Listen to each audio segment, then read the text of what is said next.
This episode has been brought to you from the DGMS Studios, home of Don't Get Me Started, Lethal and Mully Live, and Surftown. Found at Spotify, Amazon, Apple Music, and wherever you listen to your podcast. Hello and welcome to Don't Get Me Started.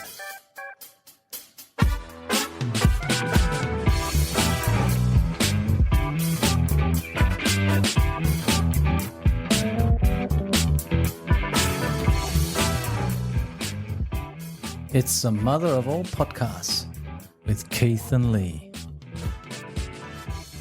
Hi, I'm Lee. And I'm Keith. Keith, it's been an incredible week. A lot's happened. How are you?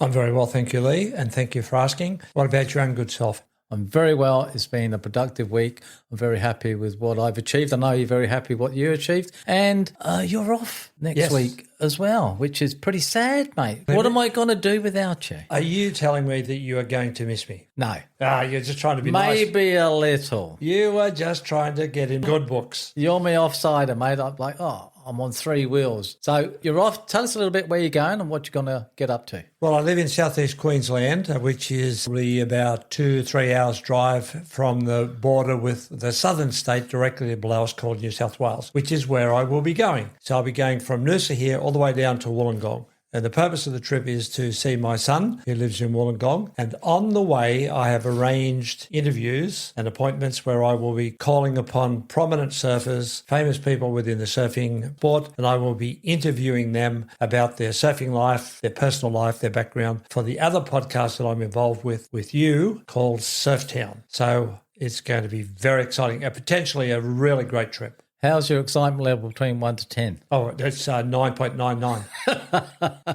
I like road trips. Altogether it's probably about 14, 15 hours drive just to get down there because I'm going to break it up. Now, that's what I was going to say. I was going to ask you how many hours, because if you're in the UK, if you travel 2 hours, you're knackered. We can just get on the roads here, travel 15 hours and still feel okay. A little bit tired, but still okay. So it's a big trip still. Yeah, but modern cars these days are very comfortable. They're very easy to drive. You can put on the radio, you can put in CD, you can plug your Spotify playlist into your little computer on your dash. You know, man, you just sit back. And you've got a nice little car. Yeah, it's a beautiful little Honda, well, not little, it's a medium-sized one, but it's just top of the range and it's just a dream to drive. And when you're back? I'll be back probably in about 10 days, maybe 14. Good on you, mate. Well, say hi to Sammy for us. Yeah, I will. I know you haven't seen him for about 6 months. Probably longer.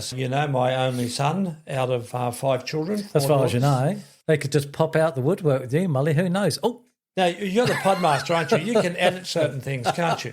I bet you don't edit that, you bloody ratbag. Well, what are you? Well, you never listen to him anyway, so it doesn't matter. Yes, I do. You won't know whether it's been edited or not. God damn it, jeez, man. But anyway, Keith. Yes, you're off next week. I'm excited for you. I'm really looking forward to hearing the podcast when they come back to edit them. Tim Baker was excellent. We're dropping him next week, part 2. One was dropped last week. Being good results on that. Yes, for those who may not know, Tim Baker is an Australian author and is also a former editor of 2 of Australia's prominent surfing magazines. Put out very famous books that he's authored. One in particular is very, very well known in the surfing world. It's called Busting Down the Door. It's the autobiography of the one and only Wayne Rabbit Bartholomew. Mick Fanning, he did Mick Fanning's story, Simon Anderson's story. So a very, very respected writer. So to sit down and interview him was just absolute thrill. Well, to edit it was an absolute thrill. It was incredibly well done. Thank you, Lee. Thank you. Well, but if you have a good, interesting person who wants to enjoy a conversation that you can record for a podcast interview, it's an easy gig. I was going to say, Keith, you've set a high standard now. You've got to keep hitting that mark. Oh, pressure. Do you feel pressured? No, because I love doing this. You do. I know you do. And I'm a nosy bugger. I love knowing background stories for people's lives. I've got a few little things I just want to bring forward. This happened on Don't Get Me Started and our other podcast. We're hitting milestones. So we've just hit one. I'm not going to say the numbers of downloads, but it's up there. And very significant and exciting. I'm very happy with it. And especially what happened, because the countries that have come online that got us to that milestone, 1, Russia. Yeah, good on them. 2, Israel. Also good on them. 3, the Seychelles. Also good on them. And Taiwan. So Excellent. the combo of them was over 30 podcasts they downloaded, which took us to that milestone. So thank you guys. We appreciate it. I was talking to Keith this morning or this Harvey about it, it's amazing for us to even get there. I never, and I know Keith would say the same. It wasn't about that. It was about sitting down, having a chat. And when we look at the downloads, we just go, wow, that's amazing. So thank you. And thank you to all the listeners out there at the moment. We've also been dropping little hints about something coming up. And what's going to happen is we're going to do our YouTube debut, where you'll be actually seeing us. We'll be the faces behind the voices. So check YouTube within the next week or so. And we've got a special announcement that we're going to bring forward, which we're very excited about. We've mentioned it before. I know Keith, I've tried to keep him calm because he's just chomping at the bit to get on with it. But have a look, tune in, tell us what you think. Yes. Also, Lee, we've had some feedback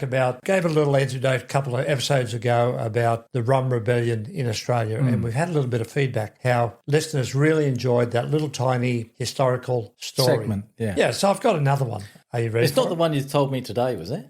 I can't remember what I told you today. No, I think I told you a little bit about this one yesterday. All right, okay, Now, let's go. It starts with the word hipster. Oh, yes, you did. Very interesting. The hipster these days is a tag for somebody who's cool, got a style, kind of casual through life and one of the beautiful people. But that word started in India describing people who reclined on their sides while smoking or under the effect of opium. Because opium is a heavy stone and it kind of sits on you and all you want to do is just recline and lay back and then just enjoy the euphoria. So in the opium dens, they'd just lay there on their side. And so that's where the term hipster came from, because they're laying on their hips. Who would have thought? Who would have thought? Now, also following on from opium in India, they used to export it to China. And of course, it became a very, very big problem. Very enterprising English people.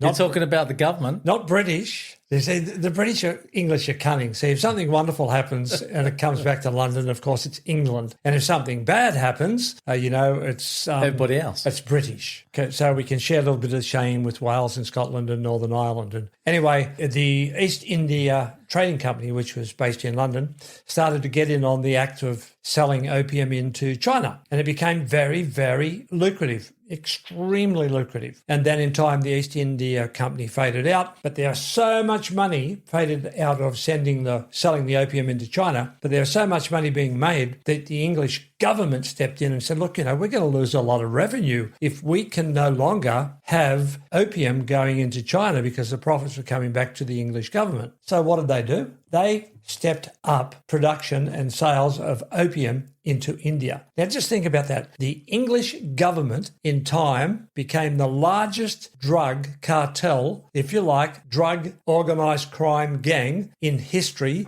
to sell opium to another country. Now today, of course, Colombia's got a bad rep because it sells all their cocaine into the States, but they were badass bastards, right? The Colombians. The English was the government. See, more so now it's fentanyl. Yeah, but it gets worse. Oh, no, in time, the Chinese government said, look, we can't do this. We can't have massive proportion of the population was addicted to this stuff. Something like a third, probably even higher. So the Chinese government said, this has to stop. So they brought in draconian methods to stop it. You know what the English government did? They bombed the shit out of them. Yeah, they sent warships around there and blasted the crap out of their coastlines and forced the Chinese to still keep buying the opium so that the money could go back to London. It's terrible, Mully. No, look, it's unbelievable. Governments always put themselves forward with righteousness, but they're the biggest bloody thieves in the world. Well, let's not get Keith on that. Now, I've got a little competition that I want to put out there, and you mentioned it this afternoon about a certain name of a band, which I didn't really know what it was about. Until you told me, I thought, that's incredible. So, little competition I'm going to put out there, first in, first served. Now, can you send in your answers to don'tgetmestarted2024@gmail.com? We'll send you some merch, some pens, some stickers, maybe even a T-shirt, depending how quick you are. But can anybody tell me what Spandau Ballet means? It used to be a pop group in the 80s. Keith told me this, Harvey, and I thought, no way. Anyway, it's open. Whoever's going to listen to this first, let us know. Send us an email. What is Spandau Ballet? Terrible thing, Keith. Yeah, and once you know the meaning of it, why would you call your pop group by that name? That's right. So I know what I'd call my pop group if I had one. Peaches and Cream. Ball Dust. The Gualo Growlers. Tatiana Returns, something like that. No, it'd be an all-boys band, not an all-girls band. Oh, really? The Gualo Growlers. The growl. Driving guitars straight down the line. Bang, bang, bang, bang. Yeah, I like it. Come on, Molly. Well, we're already into it. Yes, we have to have a topic to talk about, We have don't to we? talk about something instead of ourselves again. Do you remember the topic? I do remember the topic. Now, I'm going to test you, see if you can do it without referring to your notes. well, no, I have no notes. So the topic is your life like a circus? Or is your life turning into a circus? Isn't that a great question? It opens up so much. Well, come on, tell me, where's your life up to? Well, there's a lot to it. I think if it just depends on you whether you want to buy the admission ticket and who you want to see. Be careful of the clowns, mate, because they're the nasty ones. They're the ones that may be spinning your plates too fast and you've got to catch them. Or you want to walk the tightrope without a safety net. There's so many metaphors you could add to is your life a circus? I think most people's lives are a circus. But be a player. Be part of it. It's your show. Be the ringmaster. How's that? Where'd you get all that from? Well, I've been thinking about the topics we were talking about. And is your life turning into a circus? Well, what's a circus? Be the lion tamer. Can't you tame your surroundings and decisions that are coming in to your life? Crack the whip. You really picked this one up, I haven't did, yeah, because it made me think of certain situations on life. My life, most people's lives. Like I come in today and then there's problems I've had to sort out. So do I cut it in half like a magician? Or is there a disappearing lady and pops up somewhere else? Because it's going to happen. It's going to be recurring problems. It's going to be here and all of a sudden it's disappeared. Whether you halve it or you put it together, we're all there cheering them on going, oh, wow, and clap, clap, clap, clap, clap, because we're sitting on the sidelines, but we're playing this role. If you're not, I think you're in a lot of trouble, because if you're not being a ringmaster or the lion tamer to some degree, then the circus will run you. This is what I'm saying. So it's running anyway. It's life. This is life, how I perceive it. And so it's when I said, is there anybody out there who would like to get involved? I'm already involved. Just depends whether go, okay, Lee, get off the bench, get into the game. Now, there's certain people in life who approach it as if they're alpha. I'm the number one person in this whole circus of life, or my little particular individual life, and I'm calling the shots in everything. And they do. They get things happening the way they want it to be. But I wonder if, in the end, it all works out just as they would like. So I wonder if, even if people have less circus chaos or very little circus chaos in their life, that they have a perfect even run all the way through. At some point, they do have a circus happening. I think there's a time-out element that you can do to yourself, whether you escape, whether you do a hobby or you read a book or you have that 5 minutes. Like I said to you before, most people's outlook and brains are either racing at 1,000,000 miles an hour or they're going at a pace that suits them. They get left behind. I said if you opened up my head, what would pop up would be 6, 7 monkeys playing the drums. Quick, quick, quick, quick, quick, quick, quick, like this. And then I have to then control them, calm them down to play a nice little tune. And also where you said the tears of I said a tears of a clown that you have because we get upset. But also clowns can be funny as well. Yeah, now before you open that one up, I do have a question. So when you say is your life a circus, are we talking about all that surrounds you, the affairs that you're involved in, the people that are in your life, maybe your occupation? Are we talking about that, or are we talking about what's going on within you yourself, your thoughts, your minds, your inner life? That and more. So it's both and more. It's both and more. So it depends, like I said, whether you want to buy the admission ticket. Because it's going to happen anyway. So whether you're outside the tent, things are happening in the tent. So if it's not happened to you outside, it's happened to you inside, where life can be really good and you're enjoying it, or it could be tearing you apart in 7 different directions. But it's a bit of an unfair analogy, isn't it, calling the chaos of your life a circus? Because a circus is a place where you go to be entertained and to enjoy. And it's colourful and it's lively and it's up and down. Then buy the admission ticket. So life, if it is a circus, does not necessarily mean that it's a mess. But of course, if we ask this question, is your life a circus, we're more or less inferring that it is messy and possibly a little bit out of control. Yeah, and it's like everything else. When you have the silliness that goes on, and you can get away from the seriousness of life. Say the clowns are being silly and foolish, and they put pies on one another's face, and everybody goes ho ho ho, oh funny funny funny. So it just gives you that time out. Yeah. But then you see like beyond the curtain where all the glitter is there, and then you'll see some wisdom there. Because if you're part of it and you take notice of it, your life can be sometimes wonderful, but also whimsical. Whimsical. Take your pick. Oh, wonderful and whimsical, I think. Whimsical, which I find where I took my children to the circus, they loved it. They thought it was whimsical? I thought it was whimsical. Did you? Yes. And they thought it was wonderful. They thought it was wonderful. Did you tell them you thought it was whimsical? They wouldn't have understood the word whimsical. That's why I asked the question. Yeah. Because you should have, because then they would have said, what's that, Grandpa? And then you had a chance to teach them another beautiful English word. Grandpa? Dad? I haven't taken my grandchildren there. Oh, sorry, mate, I was jumping ahead. I wasn't listening that close. I've got a few monkeys going on in my head at the moment. Yeah, well, there you go. Bouncing all over the place. Are you enjoying it, though? Yes, because... Are you controlling? Oh, no, that's a different question. That's the beauty of it. Sometimes I enjoy it and sometimes I don't. Sometimes the circus of my life and the circus inside my head, I can't control. I can start thinking about different things if I'm having, a little bit of chaos and confusion in the head. I can sort of manage that. But sometimes when my life is chaotic and I can't control it, I wouldn't say I'm enjoying it at all. But I've learnt to live with it because I've created a lot of chaos and mess in my own life by making certain decisions. And you can do one or two things because it's on your own head. You're the architect of your own mess. You can either cry about it, start feeling very sorry for yourself, or you can say, all right, I don't like it, but I'm going to own it. And in owning it, I'm going to manage it as best I can. And I'm going to see what comes out of this because sometimes order, beauty, comes out of chaos. And it can produce something unexpected that you were not particularly aiming for or that you thought would ever come into your life. So sometimes when we lose control of our own life, it can be a very good thing because that mess circus dynamic that comes into our life that we haven't planned for or didn't even welcome will take us off into an area that we're either unfamiliar with, that's new for us, that we can grow into or bring new things into our life because of. Who's the ringmaster of your life? Well, I'd like to think I am, but sometimes it's fate or God or the universe. No, you are. Well, ultimately. You are the ringmaster. Yes. Right? Yes. You crack the whip. So what I'm trying to say is sometimes I can't. So then I'm not the lion tamer, I'm the clown or the monkey tamer. But the ringmaster controls the tempo. Do they have sheep tamers?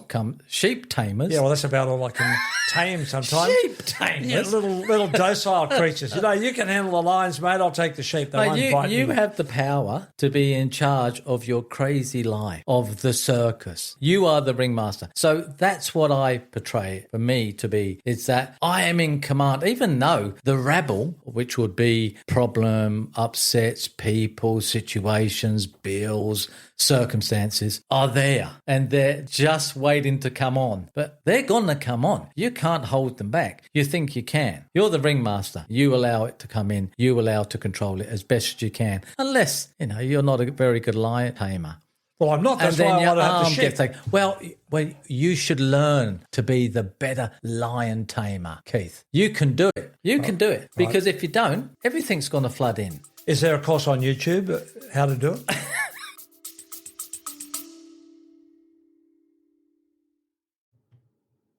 I hope that you're enjoying the podcasts and the content that we're bringing to you each week. I want to take a moment to invite you to support the show. Your contributions help us continue creating high-quality episodes, bringing in exciting guests and exploring the topics you love. Every bit helps, whether it's a small donation or signing up for our Patreon account. By supporting us, you're not just helping keeping the lights on, you're becoming part of our community and helping us grow. To show our appreciation, We offer exclusive perks, behind-the-scenes content, and so much more for our supporters. So if you love what we do and you want to see us thrive, please consider signing up at buzzsprout.com/don't get me started. Support the show. Thank you for being part of our journey, and let's keep the conversation going.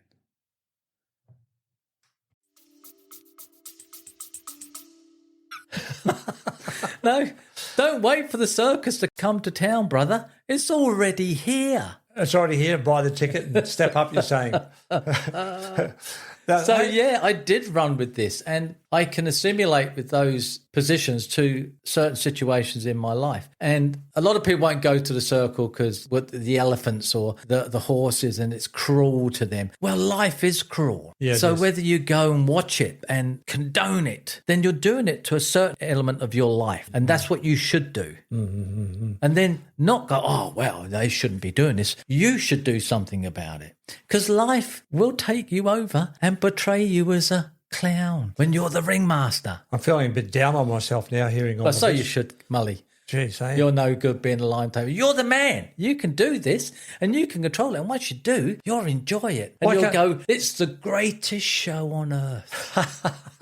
Keith, greatest show on earth. I've tried to step in with the lines, metaphorically speaking, in my life, and I just have not been able to run with them. That's why I said I'll take something docile. I'll tell you what, I will step up.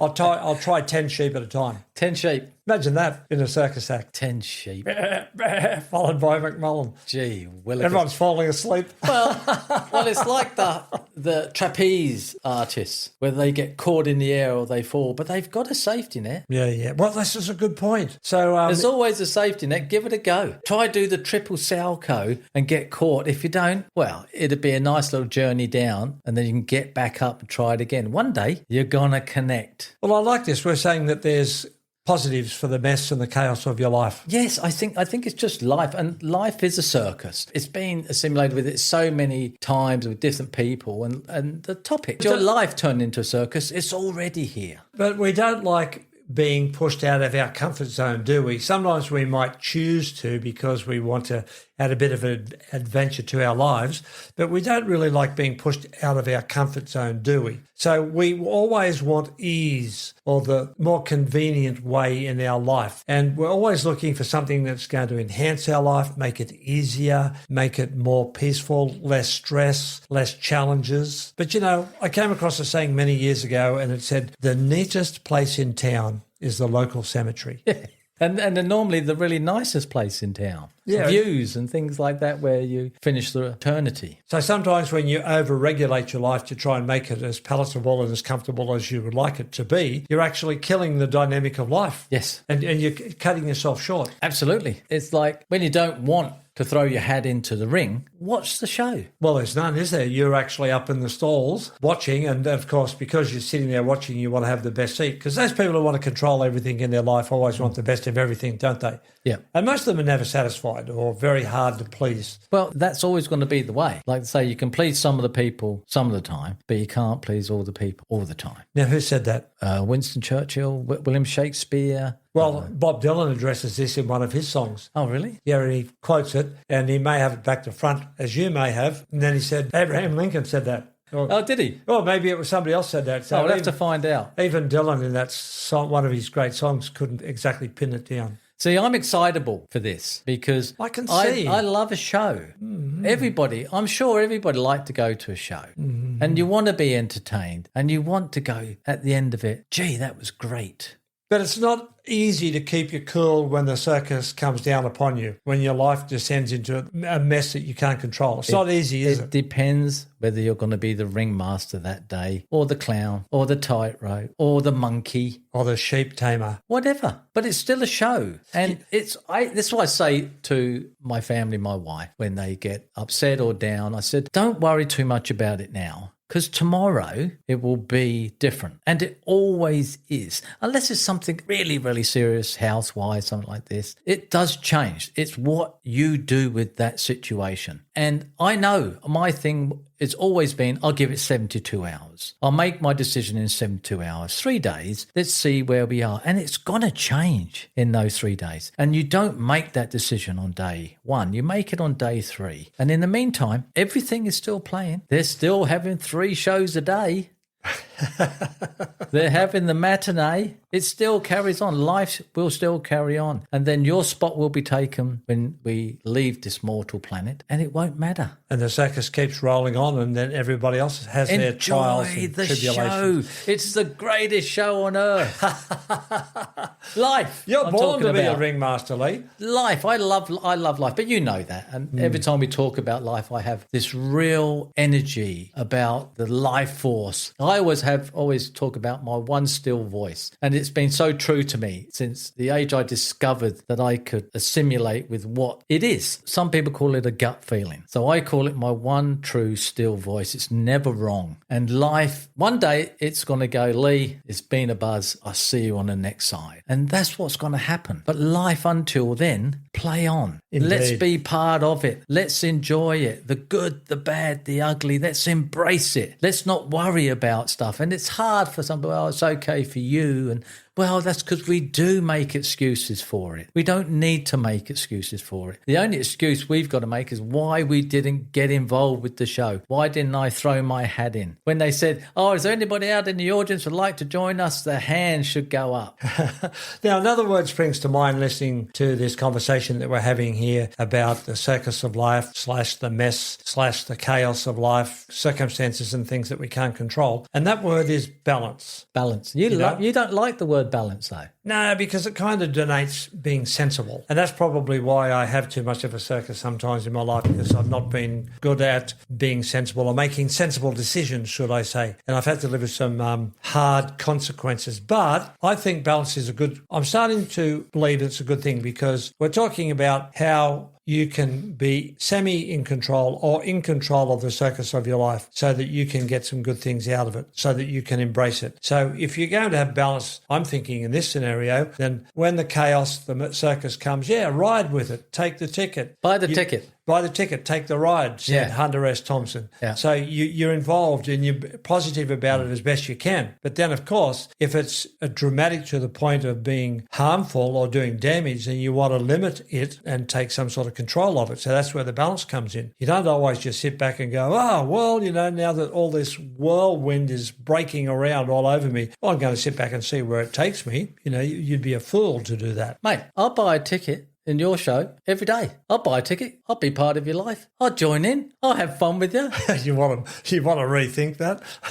It is what it is. But this is my life. That's your life. But I'm happy to buy a ticket, come see your show. No, good idea. You're happy to buy a ticket, come see my show, mate. Yeah, because yours seems to be a lot more orderly than mine. But is it? Well, see, that's another thing, isn't it? Am I portraying this? Am I being false here? Yes. Am I putting on a show, Keith? Ooh, now you're putting the horse right up against the door, because very few people, Lee, I've come to the conclusion, have an ideal life. Very few people, it doesn't matter if they go right through life with good health, right through life with seemingly everything happening, falling in their place, finances seem to be good and relationships seem to be good, and they've been able to do this and get that. I don't think too many people have a nice, cool, even run all the way through. Some people do, definitely. But I think most of us at some point, something breaks down. Our relationships, our family, our health, our own approach and attitude to things, financial pressures, health pressures.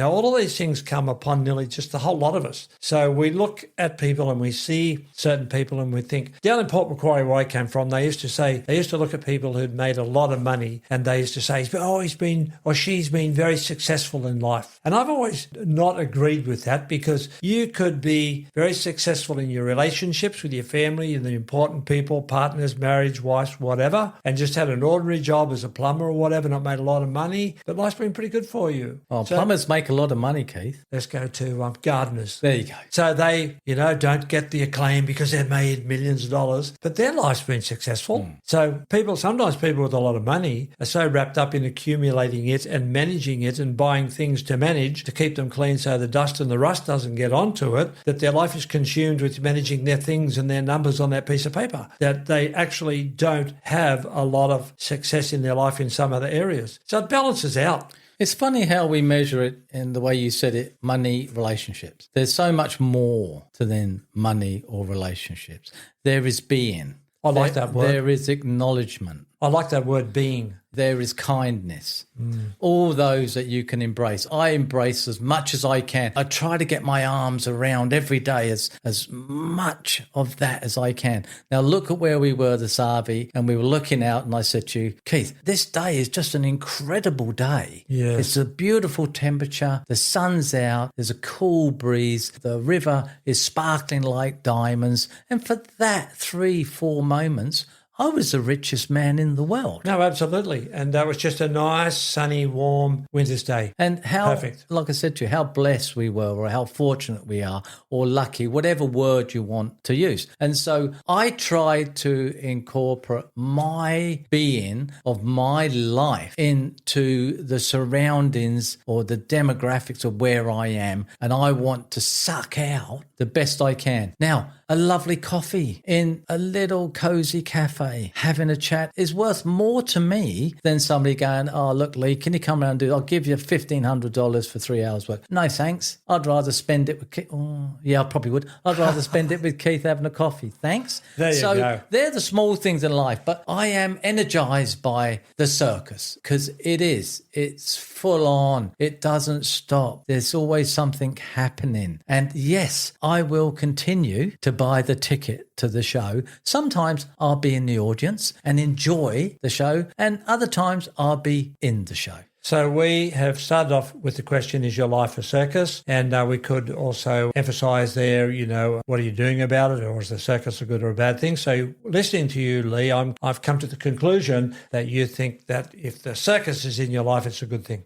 The circus is in your life forever. Whether you like it or not. Whether you like it or not, it's playing 24/7. Whether you buy the ticket, whether you want to go in that tent, or whether you just want to hear what's going on and let everything else come around you. Get into the show. Get into life. Enjoy life. Embrace it. Laugh with it. Enjoy it. Go with the upset. Go with your feeling down. Let that pass. It will pass. And I've learned so much from that. And you say, well, that's because you got older, Lee. Well, I know a lot of people my age that are still dumbasses and still don't understand and still think they're 25 and they're not. Yeah, expectations have a lot to do with this too, doesn't it? Sometimes we expect or we would like to have more in our life according to what we think we should have because our society says that's the epitome of good living. Yep. And so instead of accepting that we are only, say, out of 100, we're only a 63% person and being happy with that, we keep saying, I don't like my 63%. I should be 95 like my neighbour or my friend. But people are happy. It's got to be who you are. And you are, Keith. Like, I've known you 30 plus years and you are coming into this being where I have seen people coming up to you and saying stuff to you. It's life. Thank you, Lee. And be a player in it. I feel like I've matured finally. That's never going to happen. But we've come to the end of another exciting podcast. I love the titles we've been coming up with and the topics lately. And this one's been especially energizing for me. Invigorating. And I don't want to say this because I'd like to carry it on. But Keith, the circus is in town. I'll give you the last word. Roar like a lion. That's it, mate. There we go. You go. Good on you, Lee. It's been great to come in here again to our beautiful studio and chat with you. And I just love the way that we just pick topics of life and we talk about it. I always feel quite invigorated when we're finished because we just share what we have experienced in life, don't we? And from our point of view and our own personal perspectives. And it's really, really wonderful. So, mate, great to have you as a co-host for our podcast together. I couldn't think of a better bloke to be doing it with. Pleasure. And I couldn't be thinking of a better audience than all those people that are around the world. And like you said, we've got 4 new countries: Russian Federation, Israel, Taiwan, Seychelles. Seychelles. Seashells. They're coming from everywhere. They're coming from everywhere. Right around the world. Amazing. On every continent. It's just amazing. And now when you go to places like the Seychelles and Taiwan, we're picking up islands. Israel as well. Incredible. And the Russian Federation, it's a big place up there. Big place. I wonder where it is. Wonder which town it is. Well, we'll find out soon. I wonder if it's Murmansk, Omsk, Vladivostok, Could St. Petersburg. Could be Vladimir Putin. Actually, there's a town up there called Vladimir. But anyway, that's another story. Another topic for another time. So, all you dear listeners, thanks for tuning in. We really know that we are alive because you're out there listening to us, and we thank you for that. So until next time, please share, like, or subscribe, and it's hooroo from me. Thanks for listening to this episode of Don't Get Me Started with Keith and Lee. Don't forget to rate and review this podcast. To see more of Don't Get Me Started, jump onto our socials, follow us on Instagram at Lethal and Mully, Facebook and LinkedIn. If you would like to be a part of the show, email us on don'tgetmestarted2024@gmail.com. Until next time.